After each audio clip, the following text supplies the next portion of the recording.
Thank y'all for being here. Great afternoon. These women here are doing business in the virtual world, and I just want to reiterate, Jacqueline is the founder and chairwoman and CEO of Engage Media Studios, and she comes to us with 25 years of experience in tech, digital media, and entertainment. And we also have Sterling here, who is the head of Next Gen Retirement Products and Workplace Investing at Fidelity. Can we give them another round? So I'm just gonna jump right in, right? Sure. As Lydia Blanco said before me, right? You two are part of the 25% of women working in tech. 7% of that are Asian women and Pacific Islanders, and 3 and 2% are Black women and Latino women. And so I want to know, aside from underrepresentation, why is it hyper important for Black women and women of color to be a part of this tech wave into the future? Sure. So first, thank you for having me. This is an incredible group of women to be sitting amongst. And I do think it is so important for us to be in this because we are building this kind of community where we can bring forward more connections because we can represent the mindsets, the experiences, and new perspectives that aren't having, or that might not be happening, right? The amount of times where someone brings a fresh perspective because of their own personal experiences is every second. But if we're not in there and in the room talking about it, or if we're not one of the creators bringing forward that voice or showing that representation on even how the marketing comes forward, it doesn't connect and it won't succeed because we might be a very small percentage of those that are actually in it today, but we're a huge percentage of the users and those that can be using it in the market. But Jacqueline. Absolutely correct. Thanks for having me here. I'm going to start it off a little bit about saying how long I've been doing this. When my career started, Google didn't exist, Meta didn't exist, Amazon didn't exist, Salesforce didn't exist. The reason why I do this, our voices must be a part of what's coming next. My voice has been a part of this for the past, I say 25 plus, but it's been over 30 years. As a general manager, first African-American female general manager of Motorola, running their multimedia systems division in technology, had teams all over the world, from North America, Hong Kong, Tokyo, Asia Pacific, Canada, London, in technology. The reason why I continue to keep doing this is because our voices are needed in every industry that is a part of where we are today. My next journey from corporate, and the reason why you see one side Black, one side white, I have fit in both parts, both sides of the table, from corporate, now as an entrepreneur owning my own company, right, in technology. So when I left corporate, I started a video game studio. Became the first African-American woman to develop a video game, shipped a video game on console, now a video game publisher, now in mixed reality, the first African-American female. The reason why I'm saying all of this is not to give myself accolades, is because there is still so much to be done. We are still saying the one, or we're still saying the first. And the reason why I say we have to be in these industries is because if we're not, our voices will not be heard. So that is the reason why. I love that. And I love that you're taking up space. Yeah. And I want to get into what some of the most accessible technologies are that can be integrated into women's businesses. Oh, I will start by, with our business. We are a digital media company where we create virtual reality, mixed reality. We also do a lot of, with all of our products and our integrations, we do cloud computing or SaaS solutions for the museum, sports, entertainment, and industrial space. So for all of us in what we do within our business in our pipeline is making sure that we integrate a lot of intelligence such that we may be a small business, but we operate as if we are a big corporation, right? By integrating intelligence, integrating key technology and key components, and having the right types of licenses allow you to be able to develop and build products and solutions that makes your organization very, very, very competitive. So in terms of accessibility, I have to look at it in two perspectives. I think there's accessibility, so some of my background so I've been at Fidelity for 10 years, work experience for almost 25 years, but at Fidelity, what I think we've seen is accessibility comes with technology, and the reason I say two perspective is one, it's giving people access to financial services and different financial options, how you're doing it. We have a lot of applications for the youth, we have a lot of applications that are meant for different demographics, and then we're exploring new areas. So one of my areas is digital assets and blockchain, Web3 capabilities. How do we make it more accessible for someone to start investing in Bitcoin in their retirement plans? Or how do we start bringing forward research and development to understand proof of concepts on the blockchain? Or how do we really bring education forward in the metaverse so that people can start seeing what this next world is like and connecting? That accessibility is important so that we all start engaging, learning, and have access to think about our financial lives. That's Fidelity's big part. What I also learned is that, and Jacqueline and I have talked about this, that accessibility also is for making sure that everyone has access to this. If you can't see, if you can't hear, how do we code the right way? And I had the great pleasure of interviewing a leading accessibility Burke here at our company, and he is blind, but he is making sure that our coding is making it accessible so that a blind person can navigate our websites and can have access to the same financial services, tools, and resources. And so technology that is built for those who have whatever difference or some sort of need to have access can enable more and can kind of distribute and bring forward that wealth. That speaks to the ability of technology and how it developed and evolved out of inclusion, right? Mm-hmm. For people with disabilities. We get to listen to Audible and books because right. And voice recorder and translations and captioning, right? Can you talk about, like, specifically, what are some of, you mentioned some markets and some industries, but can you talk about some other markets and industries that might benefit from technology? Gosh, all of them. As I stated earlier, we service the museums, sports, entertainment, and the industrial sector, and they're all utilizing the same level for immersion and for mixed reality and virtual reality. They're all utilizing from the company the same underlying development platform that I use for gaming, that I use in the virtual reality, mixed reality. We just repurpose those into other verticals with different subject matter experts, because everything that we do for customers and as we integrate solutions, everything is all about telling a story. What story are we going to be telling, and what story do you want your customers to experience? And that is how we approach every aspect of the integration of whatever the technology is. And I will also state this: do not integrate or design a technical solution just for the sake of having technology.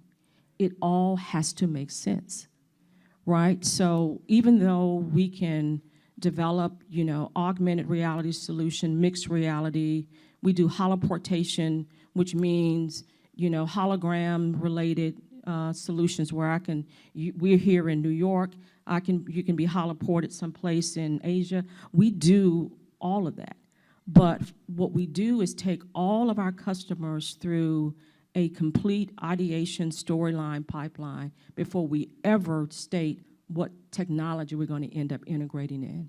So become very specific and intentional about the utilization, because that's when it becomes successful. So one of the projects that we were talking about first, and some of the first that I've been fortunate to be a part of, was creating Portability Services Network, and that is the first industry consortium of record keepers to help the underserved, undersaved. And this is a capability where the industry came together to help people preserve their retirement savings. So if they're low balance accounts, we will help bind and match to your next employer and automatically move your retirement savings to your next employer to preserve that savings, because we know if you get a check for $2,000, you'll probably keep it, and you probably won't take the next steps to go start saving. And so one of the things that technology is enabling is that, one, we can have this consortium of record keepers, that we can share the right kind of information, although we're all competitors. That doesn't take that away. And that we can move these retirement saving, their plans, over to their next employer and build it. So for us, that market that technology is going to enable us to serve is that $1 trillion annually that can happen in cash out leakage to the underserved, undersaved, that makes up a significant proportion of our minority groups, our women, our younger employees that are moving jobs more frequently. Thank you. I know you work in blockchain. So could you talk about how blockchain might play a role in startup and in scaling up? I love this because I think that there's such an important role for both startups and the enterprise when looking at blockchain, which is a capability that really enables the transfer of value. And when you're looking at the enterprise perspective, you have these existing systems that are doing a really great job of whatever they are to make that enterprise successful, but they need to be more efficient. They need to have more transparency of data. They need to be able to serve that next digital customer in a faster way and with more partners. So what these smaller companies can do is, one, they might have solutions. They might have blockchain as a service. They might have different applications that can help these enterprises start to adopt into this new world and integrate their existing infrastructure with this future emerging technology that is actually here today. So the interoperability is a key component, because nothing happens overnight at an enterprise, right? Especially when you're doing something that is a technology that might handle the transfer value of people's their important information. And so security, how do we do this? How do we represent that in a way where we're preserving that data security, but still transacting with a larger party and creating that access? So smaller companies create the applications, the services, the capabilities, and get them enterprise ready so that enterprises can slowly begin to test and learn and start adopting these maturing technologies, and then they're going to upskill their teams. And that's what we do at Fidelity. We have a long history of research and development. We have a long history of innovating, but we have that history because we know it's going to help us meet our clients' needs. But we need sometimes a little bit of a third party or a service to help us see what that looks like, because you can bring that expertise quickly to our company, and then our company will continue to upscale and then take it and broaden it. Thank you. Jacqueline, I want to ask you, with your extensive background, particularly in gaming, that I imagine that you've been exposed to like innovations that I can't even begin to wrap my head around, right? Could you share what some of those innovations might be and give us in lay terms, how they can be transferable? I'll start with the gaming, as you just stated. When I went into gaming, and ladies, look, I did a sports title, a video game. It was called the Black College Football Video Game Experience, BCFX, with 42 plus HBCU schools, bands, halftime shows, you name it, right? All of that was integrated into that one video game. That had never been done before. What had never also been done before is taking, if there are any gamers in the room, right, taking the Unreal Engine, which was the leading technology engine at the time, and migrating that or making that work for a sports title. That had never been done before. And then we essentially had 3 games wrapped up in one particular title, and everyone told us that we could never accomplish it. I remember when we licensed the engine from Epic, you know, and we told them what we were going to do with it. They said, good luck with that. And 2 years later, we made it happen. That's what the belief in self, that's what the belief in innovation and the creation of integration. And we use a methodology, and I'll say this, it's called FTSO model. You know what that is? Y'all know what that is. Y'all know what that is? For those that don't know, figure that shit out. That's what it is, right? So we figured out a lot of things. That's what innovation and creativity really is all about. And so you talk about migration, we take that same methodology and into the world of the metaverse or virtual reality, augmented reality, mixed reality. It's the video game pipeline. It's the same pipeline for those spaces. So we're able to literally migrate what we do as an organization into those spaces, and then also not just in the sports and entertainment industrial. And that's how we're able to have clients like, you know, Pro Football Hall of Fame, the National Jazz Museum of Harlem, and the Black Museum, Utah. Yes, there is a Black Museum in Utah, right? So it's in an industrial side with Underwriters Laboratory. Why? Is because we're utilizing repurposing the same skill sets, but just taking them and reapplying them into different verticals. Thank you. Thank you so much for that, because someone like me needed to understand Yeah.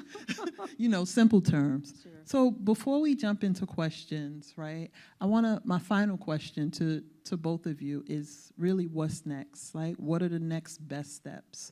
What are the next best practices to merge our businesses with technology?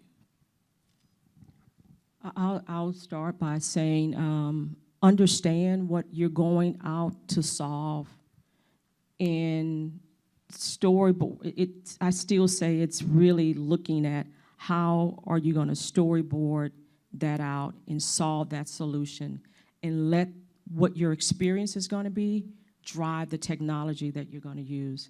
Because everything, as you just stated, Sterling, there are some things that we will integrate in today, even though some of the solutions are maybe available right now, like holograms, right? Our capture stage, and we're doing holograms and capturing holograms, but it won't fit into everything, right? So what you have to begin understanding is how do you lay out your solution and know the right interjection and the right times to interject certain technologies and solutions. And one of the things that we are really integrating a lot into our pipeline and our solutions with our clients is where AI makes sense. And the approach that we take is more intelligence, less artificial, more intelligence. Why? You want the intelligence to be there, but you don't want just anything to be there. So you've got to become very specific and very intentional. So I think the intentional piece and that thoughtfulness on how you're going to bring things forward to integrate, and that interoperability is a key component. It is thinking about that phased approach and being able to segment things into what is, I'll say, bite-sizable for the enterprise or bite-sizable for your business or what you're trying to accomplish. So earlier today, our speakers had great wisdom, and they said, have that intention and that longer-term goal. Know where you're trying to get to. If you know that, then you can adjust your roadmap, your strategy, your plan, so that it's consumable at the right pace to show the value. Another good piece of advice that came out today is, the right timing of when you're going to discuss something. It's the right timing of when you can bring something forward. We have so many projects at Fidelity that I'm very excited about. Some of them have to wait a little bit for a client need. That makes sense. The client should come first. But we can't stop, because if we stop, we'll get behind. And our teams need to upskill. They need to fail. They need to have time to learn. They need to have time to try different things out and not rely on the vendor all the time. The vendors can show us the great capabilities, but they need to learn it themselves, and we need to learn it. That's correct. So have that future goal of what you want in mind, and then for now, think about how you can make it consumable for yourself. The other thing that was really great wisdom today is thinking about how you're pacing things for yourself and how you need those vacations and you need to take that time, and we are all working on that busy schedule. So is everybody else on their implementation schedules, on their times to adopt these technologies. Don't give up, and don't just keep jumping to the next thing, because AI is here, but it's no good if they don't have the right data storage capabilities, and that takes time at an enterprise. So don't give up on it and keep going. And show those holograms. Give us that view of the future, because we use those things for teaching our associates how to have empathy on a phone, whether it's virtual reality or the metaverse to teach something. Keep pursuing, and don't let the fad or the phase of what's hot in the headlines stop you from pursuing what you think is your end goal and that bite-sizable component. Thank you so much. So we want to open the floor for questions. If you would stand, please state your name, your company, and your question.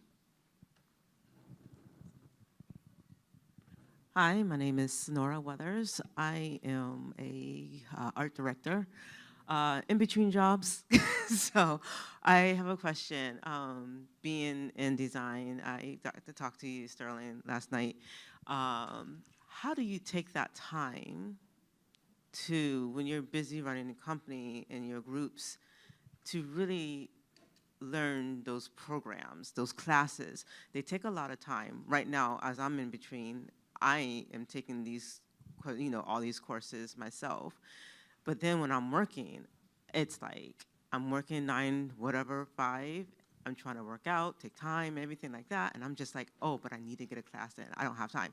But I'm imagining, Jacqueline, you're running a business, and now you're doing holograms and all this technology. But how do you take that time to really learn everything like that? It just seems so. I factor it into my schedule. My weekends become my moments where I do a lot of research and understanding, as well as late nights. My studio is open 24 hours, so I will, when the team, if they're not using the studio for certain things, I allocate time for that, and that's my moment time. That's my industry, keeping myself abreast of what's taking place and making sure that I'm staying, fresh and knowledgeable and so forth. I make sure that my team provides me with a lot of information. I may not get it all during the course of the week, but on my weekend, really my Saturday mornings, is when I do that. Yes. Sure.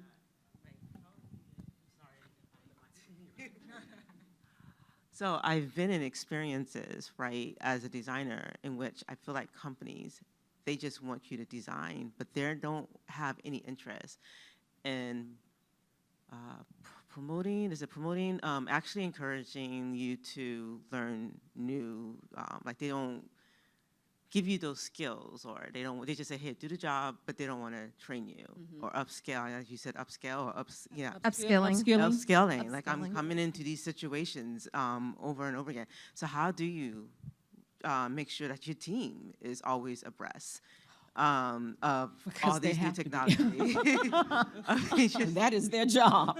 Yeah. But no, on a very, very serious note, we try to make sure that they have access to a lot of information. And even what's important for me, I even have my HR person here today because it's all about making sure that the exposure and staying abreast of what's taking place in industry, in the market, and where do we need to be? How do we need to be positioning ourselves? And if there are certain things of classes and, I had one of my employees sign them up for an MIT course on a particular subject matter that we needed that understanding for the business.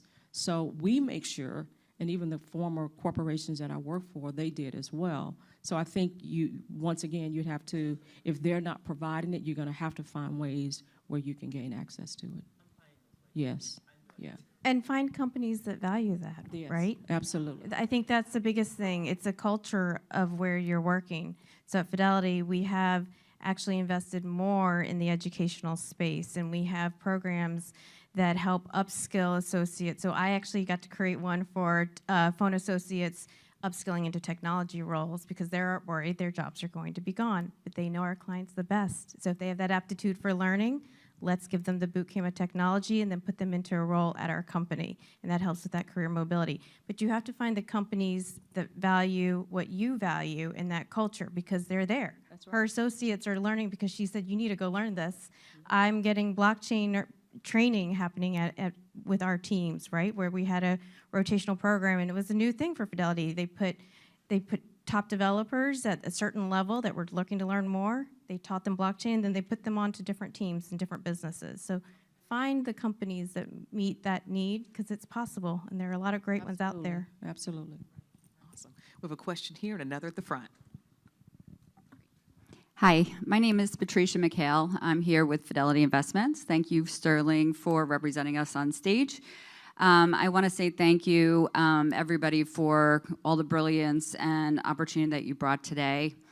Jacqueline, this question's for you. Yes. I want to climb right into your brain. I can see there's a lot going on up there, and I would just love to hear, do you have a creative moment or something that was really gnawing away at you that you wanted to build over the years that you weren't able to, or something that you did build that just was a trajectory for you in terms of your career?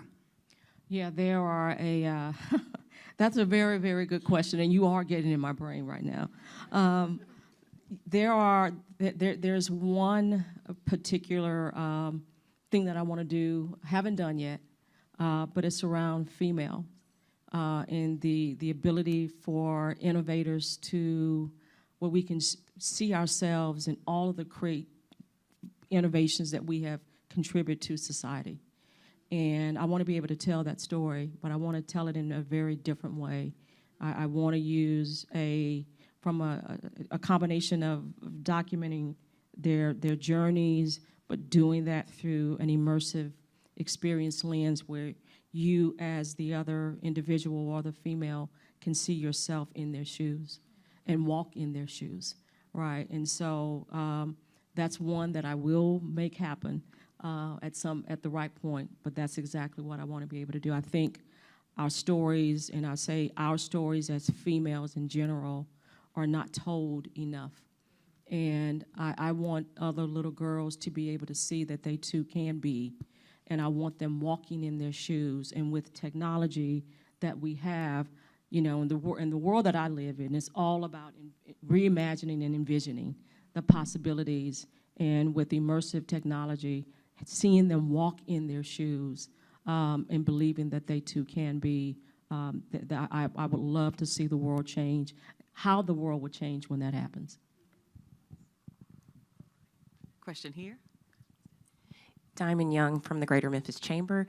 When the pandemic kind of came to an end, virtual reality and the metaverse just kind of kicked off right at the end where we probably needed it, a little bit earlier. But it seems like as we are back outside, virtual reality or the virtual world has kind of slowed down. But I'm seeing it kind of like in that sports arena for sure. Like for instance, Sunday, the game will be played as a Toy Story on Disney Plus. Like that's a new thing that's happening, and the Nets were having those first rows, like views with your goggles, and now with Apple coming out with their new headset, but it almost seems like they don't even know what to do with the product, you know, at this point. Where do you kind of see it being integrated in our day-to-day, or maybe even in different sectors or industries at this point? Because it seems like we don't know what to do now that everybody's back outside with the virtual world. What we're seeing there, thank you for that question, and you're correct. In different sectors, there are different experiences how those are being utilized. So I'll give an example of the industrial. They are looking at a lot of workforce, virtual workforce. Yeah, I mean yes, and they're looking on how do they have collaborative working at a distance. They literally in the industrial space, they're looking at doing a lot of digital twins and integrating nodes of sensors, Internet of Things inside. I'm trying to speak in layman's terms. The Internet of Things such that they can do predictive analysis and development of ideas and solutions from that. Working collaboratively, for the museum side, they did not have anything that was in the form of digital twins or anything of that nature, right? So for them, when they came back, it was, we have got to migrate ourselves and do a complete digital transformation and have digital solutions that we can offer now as a part of our offering. But they're going to be very intentional as to how it gets phased and rolled out and scaled. Yeah, all of the various solutions are there from, Apple with their goggles, Microsoft with HoloLens, and Meta with we dev on all of them, right? But it's where we integrate them in, and that's the reason why we say we start everything with a story. We are not going to design a client with an integrated solution without understanding, knowing what we're going to be solving for, and then what experience do they ultimately want their end user to end up having. But we take the approach by looking at each sector very independently and making sure that we develop and design the right experience. And don't forget, everything goes on a cycle, right? So it might seem like it's going down, but maybe they're just working on the next iteration. And I would say They're that very quiet right now. people are so- quiet for a reason For a because they're reason. doing something really great, and it'll come back. But you're right, as our habits change and our lives change, the technology will need to adapt and evolve. And what our expectations of what that technology can do gets faster and faster, and so people need a little time to catch up with that as well. So I remember, it was way back, do you remember when you could do the little Pokemon? You could see the little Pokemon characters everywhere? Yeah. That was a long time ago, right? It's coming back in different ways of how you can be immersive and bring in mixed reality. Y'all give it up for Jacqueline and Sterling. Thank you. And thank you. Thank you.